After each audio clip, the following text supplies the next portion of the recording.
it's the multinational corporations worldwide controlling the world, even through the business, the companies we deal with that have been bought out by other players. There's a lot of names there, but there's very few people controlling businesses throughout the world.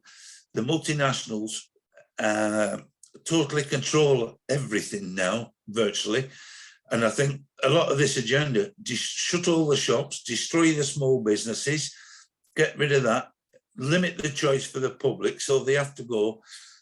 The public in general think it's marvellous. We can go to one big shop and get everything, but you don't realise how much control you've given to them, and whatever that shop wants to sell is what you're forced to buy then, once they've removed competition out of the market. There was something the other week when the climate change thing was on at Glasgow.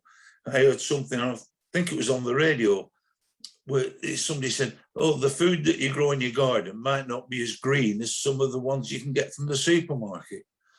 Now, how can naturally healthy food that's been produced naturally for years, that the population have developed with for thousands of years, how can that not be normal? You know, we've evolved.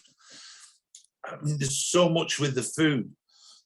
I realised at the end, it took me for years being a farmer, I could never understand why red meat was being criticised all the time. They kept going on about red meat was bad, but chicken was good. Why, you're all right eating chicken.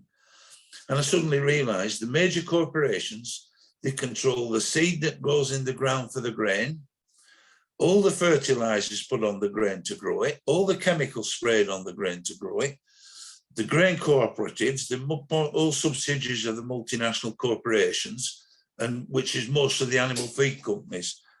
So they get a farmer to put a building up, you know, to put a shed up for the chickens.